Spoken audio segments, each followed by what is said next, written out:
Hi, everyone. Judge Andrew Napolitano here for Judging Freedom. Today is Monday, January 20th, 2025. Max Blumenthal will be here with us in just a moment on Blinken and Rubio. Is it Tweedle Dee and Tweedle Dum? But first, this. We're taught to work hard for 35 to 40 years. Save your money, then live off your savings. Unfortunately, there are too many threats undermining the value of our hard-earned dollars. The Fed's massive money printing machine is shrinking your dollar's value. Just the cost of groceries is absurd. Let me be brutally honest. I think the dollar is on its way to being extinct, not just here, but globally. The BRICS nations, led by Russia and China, threaten to remove the dollar as the world's reserve currency. Central banks have been shifting away from the dollar and into gold. And if we go to central bank digital currency, that will not only destroy the dollar, but we will lose our freedom. We will lose our privacy. They can track anything we do. You need to take care of yourself and your family. So here's what you need to do. Immerse yourself in knowledge and information. The writing is on the wall. Now is the time to consider shifting some of your dollars into gold and silver as your bedrock financial asset. Call my friends at Lear Capital, the leader in precious metals, investing for over 27 years. They helped me diversify into gold and silver. They can help you too. Call Lear today at 800-511-4620, 800-511-4620, or go to learjudgenap.com. Max Blumenthal, a pleasure, my dear friend. I want to ask you about the transition from Blinken to Rubio, but first some questions about Netanyahu and the ceasefire. Actually, before we get to those, have you received any pushback from your challenges to Secretary Blinken last Thursday? As I went back and watched that clip, and we played it over and over again, it was very popular with our audience. He seemed afraid. He seemed afraid of you, Max. Yeah, he may have known who I was. I certainly know many people close to him. And I also know the whistleblowers who quit the State Department, who were some of the only people with the courage of their convictions at Foggy Bottom. And I watched again, just studying his face closely. And, you know, it did seem to affect him. It was very personal for me. But what I told other people was, you know, this was for everyone who couldn't be in that room, especially the journalists, the reporters in Gaza who were silenced with weapons dispatched by Tony Blinken and Joe Biden. So it really wasn't entirely about me. I was just a channel or a vessel for them. That's how I saw it. And the only pushback I got was someone correcting me. I referred to Blinken's stepfather as his father-in-law. His stepfather, Samuel Pissar. His father-in-law is actually Catholic. So Okay. his wife is named April Ryan. But no, there was almost, you know, other than some hate mail from radical Zionists, almost no pushback. I received congratulations from the president of Colombia, Gustavo Petro, who is a historic figure in the peace process of that country and who actually suspended coal exports to Israel to try to impose some cost on this genocide. I've heard from around the world, from leaders, elected officials, journalists, some journalists who can't speak as directly as I could. And I also heard from random people, just old friends coming out of the woodwork. My brother-in-law's soccer buddies were sharing the video. It was kind of like the shot heard around the world. And it spoke for so many people because, as I said in our last discussion, Blinken is singularly identified with the Gaza policy of the Biden administration. Right. And they carried out the Holocaust of our time. So Blinken is just so widely hated and reviled despite his dour demeanor and puppy dog eyes and attempts to play muddy waters. And I honestly have never received a more positive reaction to anything I've ever done in my life.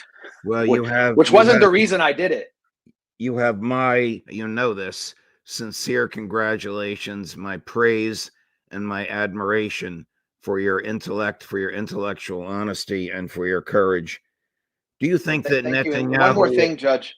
Just one more thing quickly, which is Sure. that, I mean, you're one of the few people who actually asked to interview me about it. And that speaks volumes about our mainstream media. Wow, I would have thought they would have lined up to interview. I think ours was the first interview you did, and I was surprised and thrilled. I thought they would have lined up to interview you. Yeah, exactly. I mean, I should be doing Al Jazeera today, but even in Al Jazeera English's coverage, I don't even think they named me. Mm. You saw CNN declaring that they don't know who I am. But you had State Department reporters from AP and elsewhere who didn't interview me, who were in the same room. And I wonder why that is and why they didn't want to quote me. I mean, I think the reason is obvious. And, something I learned was that the day before, after Matthew Miller's, the smirking press secretary's last briefing, he actually went out to drinks with the whole press pool. So no one was going to confront them in the way that the public wanted and that the public deserved. Right. Do you think that the fears articulated in Haaretz this morning and in some of the Western press that Netanyahu will try to sabotage the ceasefire deal between Israel and the Palestinians are well grounded? Absolutely. I mean, Netanyahu himself has said that he insists on the right to go back in. He sees this as a pause. And one of the reasons why, although Hamas agreed to the terms in May, one sticking point for them was that, you give up your collateral in the form of your human collateral in the form of these captives. That gives Netanyahu all the latitude he needs to go back in. Netanyahu is also insisting on maintaining an indefinite, probably permanent Israeli military presence, especially in the Philadelphia corridor between the Egyptian Sinai and the Gaza Strip. This is something in phase 2 that's supposed to be removed, but the Israeli military, the whole military intelligence apparatus of Israel, believes they have to be there to prevent Hamas from rearming and reconstituting itself as a military fighting force. And Mike Waltz, Trump's NSC advisor, has stated that Netanyahu should have all the latitude he wants to go back in. I don't think there's going to be a whole lot holding Netanyahu back from sabotaging a permanent ceasefire, except whatever restraint the factions inside Gaza exercise. Is the ceasefire just an inauguration temporary move, an inauguration pause? We'll see. I mean, it definitely has political utility for Trump, who touted it repeatedly in his inaugural address today. But both sides are exhausted. And the Israeli Reservist Corps is exhausted and heavily depleted. They have been having entire units just simply not show up, just completely dissolve. And I think that's one thing that will be holding back the Israeli Infantry Corps. If Israel does something to sabotage the ceasefire, I think it'll be done primarily with air power. And if they use any military forces, it'll be special forces on the ground. But they're trying to maintain these de facto bases, like the Netzarim corridor, which cuts off the north from central and southern Gaza. There's also a political instability inside Israel. I mean, right now you have Gideon Sa'ar from this, what is it called, like the Dream Party, but he's really a Likudnik who was a former deputy of Netanyahu, used to be seen as a potential rival of Netanyahu. He's come into the coalition to prop it up, but the coalition, is still less stable. And you also have socially, the religious nationalist movement in Israel, which served on the front lines. They were the ones that you would see on the front lines in the reservist corps of the Israeli military. It's why you saw so many horrific videos of men like holding Torahs and Hanukkah menorahs in destroyed neighborhoods and destroyed homes, and really injecting the whole genocide with religious messianic fervor. They served heavily in this. They died. A lot of them died, suffered grievous injuries, while the ultra-Orthodox did not serve. And they feel like they deserve some kind of payback. And so what they wanted, what they thought they were going to get from this coalition, from Ben Gvir and Smotrich, who had Netanyahu under their sway, was annexation of northern Gaza, north of the Netzarim corridor, and the ability to reestablish settlements. And that's not happening as a result of this ceasefire.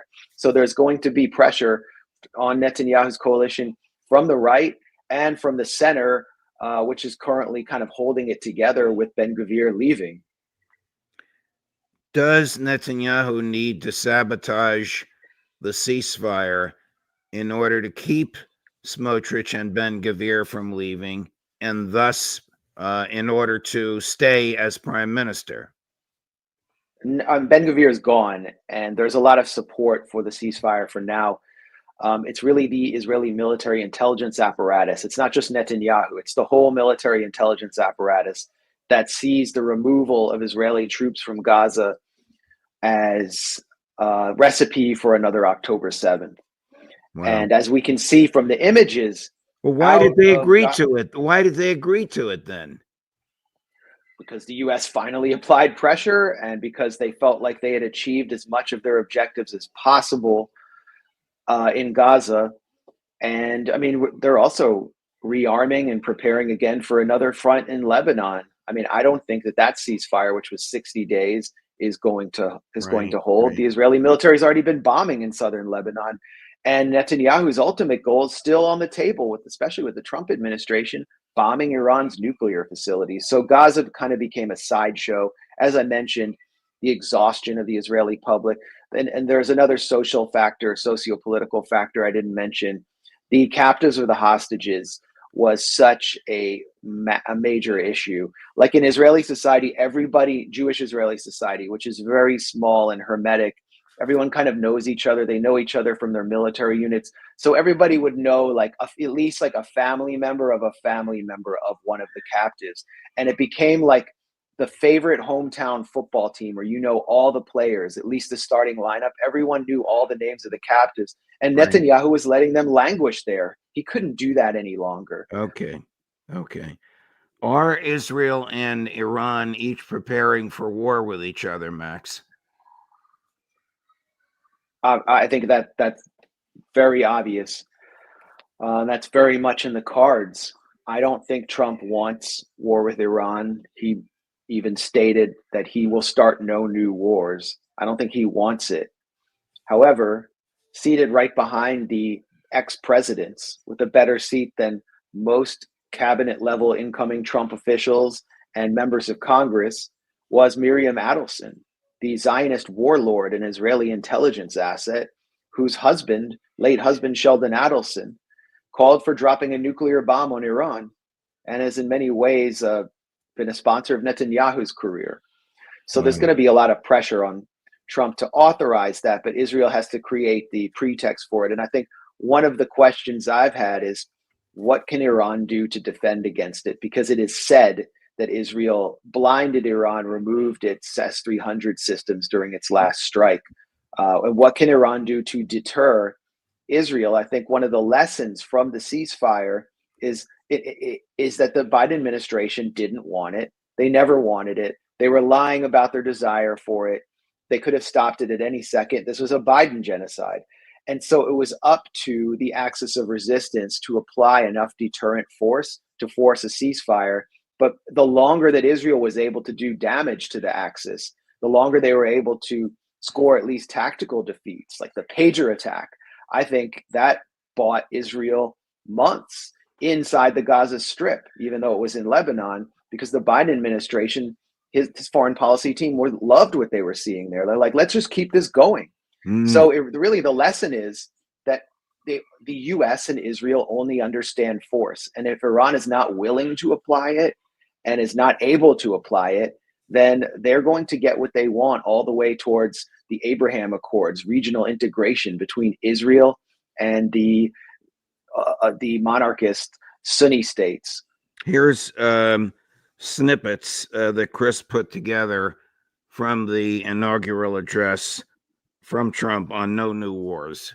We will measure our success not only by the battles we win, but also by the wars that we end, and perhaps most importantly, the wars we never get into. My proudest legacy will be that of a peacemaker and unifier. That's what I want to be, a peacemaker and a unifier. I'm pleased to say that as of yesterday, one day before I assumed office, the hostages in the Middle East are coming back home to their families. Do you think he meant bilateral when he said hostages? Do you think he was also talking about the Palestinian hostages that were released from the Israeli jails, including the ones that were born there? Absolutely not. And the U.S. media, for the U.S. media, they're just numbers, statistics. Right. They're certainly not hostages. They're all terrorists. This context isn't being provided to the American public by anyone. So certainly it hasn't reached Donald Trump. His speech was schizophrenic. He said that he wanted to be a uniter, but there was some very divisive rhetoric in his speech, basically referring to it as deliverance from the other powerful political faction in the U.S. I thought it was a very dark and gloomy speech, during the course of which he never smiled once. Yeah, it was. It was free of the kind of poetic abstractions and historical allusions that we've come to expect from inaugural addresses. It was also less coherent than Trump's 2016 address, which was crafted by Steve Bannon, who doesn't seem to be in Trump's camp and is aligned against the AI tech warlords who are seated prominently, especially Elon Musk. But the most schizophrenic part was Trump's pledge to be a peacemaker, when at the same time he invoked the legacy of William McKinley as his lodestar, the lodestar of his foreign policy. William McKinley was one of the worst American presidents in history, next to some of the presidents who were seated beside Donald Trump. He was a fanatically imperialist president. I would have loved to have heard Trump invoke the legacy of William Jennings Bryan, his opponent, who was a silver-tongued populist and anti-imperialist.